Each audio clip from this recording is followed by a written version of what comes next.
Jordtyven kender det gode sted, hvor alt det dyre kan skrabes ned. Jord og metal er vores verden, minerne styrer vores... There are many complexities in this. Where's the responsibility between the company and the local government? And when is the company in the right process or in the right track? When should we divest from? When should we continue the dialogue with the company?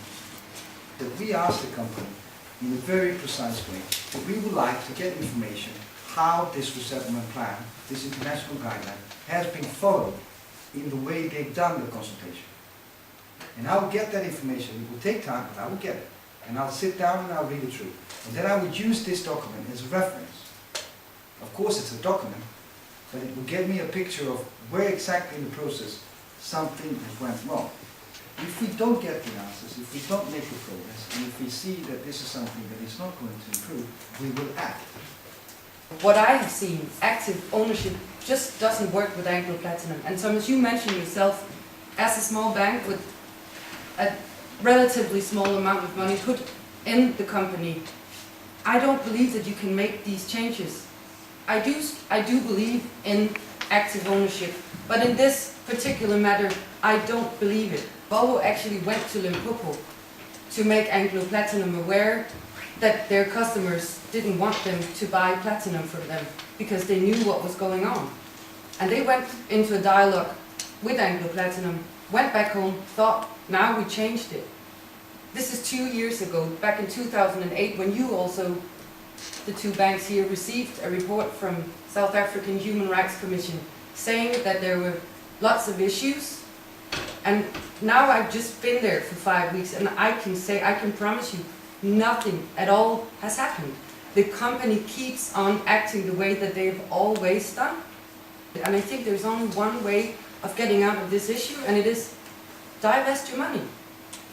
It's great to be told by a bank that yes, we're definitely going to help you promote human rights. I'm from Amnesty International Danish section. And then we don't hear from the bank for 3 years. And we don't see any change on the ground.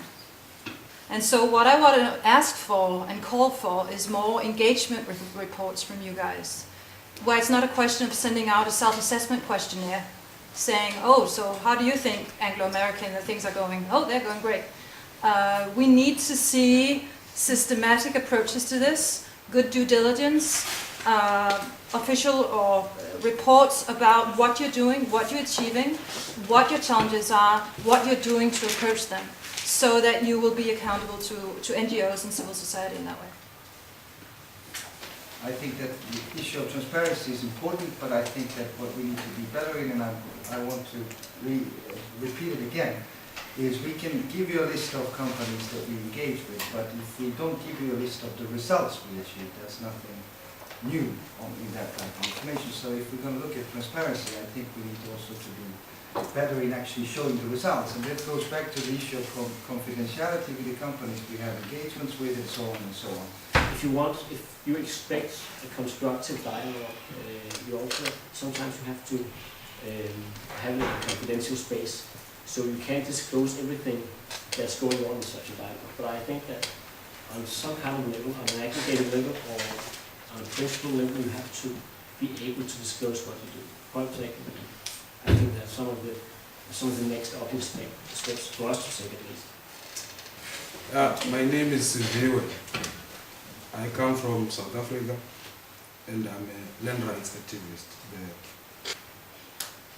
How are your activities investing Anglo Platinum and all these companies contributing to the reduction of the inequality in the country? Because South Africa is #1 unequal society in the world. I mean, from our perspective, what is the happy ending? The happy ending is that Anglo Platinum is taking on this responsibility, going back, doing reconsultation on the issues related to compensation, if they want to do it, if they find it reasonable for them, to go back and look at how the land rights issues have been handled, how the compensation for the loss of income has been done, and so on and so on. I would say that if Nordea and Danske Bank is not taking action on Anglo-American, I think we should join forces next year at the assemblies, general assemblies, and persuade them, if not before. We will, of course, not stop until we make you divest from the companies. We will continue. We have a strategy for the rest of the year, and if you still have money in the companies,